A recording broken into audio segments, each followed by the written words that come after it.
दोस्तों, बांग्लादेश के chief adviser Mohammad Yunus एक के बाद एक एंटी इंडिया स्टेप्स लेते जा रहे थे और भारत चुप था और भारत की तरफ से बांग्लादेश के विरुद्ध किसी भी प्रकार का कोई भी कदम नहीं उठाया गया। आज से ठीक 2 हफ्ते पहले मोहम्मद यूनुस चीन के विजिट पर गए थे। चीन में मोहम्मद यूनुस ने भारत के विरुद्ध एक विवादित बयान दिया था। मोहम्मद यूनुस का कहना था कि भारत की जो 7 सिस्टर्स यानी नॉर्थ ईस्ट के जो 7 राज्य हैं वो लैंड लॉक्ड हैं, यानी उनका समुद्र से कोई भी संपर्क नहीं है और इस क्षेत्र का राजा बांग्लादेश है।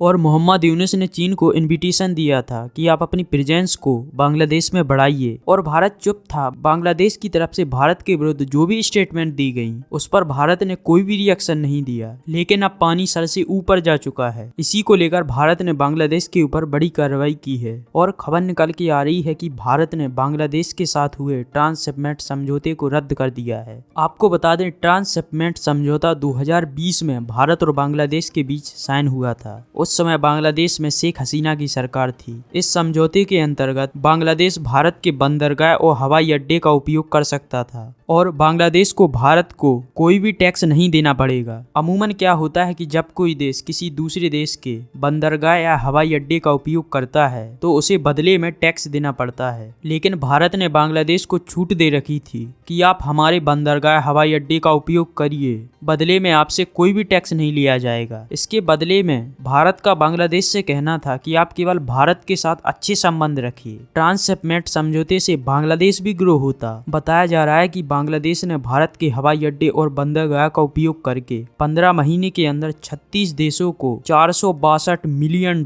यानी 36,000 करोड़ का एक्सपोर्ट किया। बांग्लादेश ने भारत के बंदरगाह और हवाई अड्डे का उपयोग करके सबसे ज्यादा यूएई को एक्सपोर्ट किया, फिर कनाडा को, उसके बाद यूरोपीय यूनियन के देशों को, साउथ अफ्रीका, चिली को। इन सारे देशों को बांग्लादेश ने भारत से गारमेंट एक्सपोर्ट किए। ट्रांसशिपमेंट समझौता रद्द होने से बांग्लादेश को 3,600 करोड़ का नुकसान होगा और बांग्लादेश के बिजनेसमैन बांग्लादेश की गवर्नमेंट से दरख्वास्त कर रहे कि आप एंटी इंडिया स्टेप्स उठाना बंद कीजिए, क्योंकि भारत के एक मूव से बांग्लादेश को 3,600 करोड़ का नुकसान होगा। मोहम्मद यूनुस का क्या है, उसे तो बाहरी ताकतों ने मिलकर बांग्लादेश की गद्दी पर बैठा दिया। इसका खामियाजा आम लोगों को और बांग्लादेश के जो भी व्यापारी हैं उनको उठाना पड़ रहा है। और भारत के केवल एक मूव से, केवल ट्रांसशिपमेंट रद्द करने से बांग्लादेश को मिलियंस ऑफ डॉलर्स का नुकसान हो रहा। और ये भारत की बांग्लादेश को चेतावनी है कि संभल जाओ। अगर आप नहीं संभले तो बांग्लादेश को साइड करने में भारत को टाइम नहीं लगेगा। और मोहम्मद यूनुस जो बांग्लादेश को इस एरिया का राजा बता रहे थे, भारत ने उन्हें दिखा दिया कि इस एरिया का असली राजा भारत है। आपको क्या लगता है, भारत ने बांग्लादेश के साथ जो ट्रांसशिपमेंट समझौता साइन किया था उसको रद्द करके सही किया, हाँ या ना? आप अपनी राय कमेंट सेक्शन में जरूर बताइएगा। अगर आपको वीडियो पसंद आई, इन्फॉर्मेटिव लगी हो तो एक लाइक कर चैनल को सब्सक्राइब जरूर करें। जय हिंद, वंदे मातरम।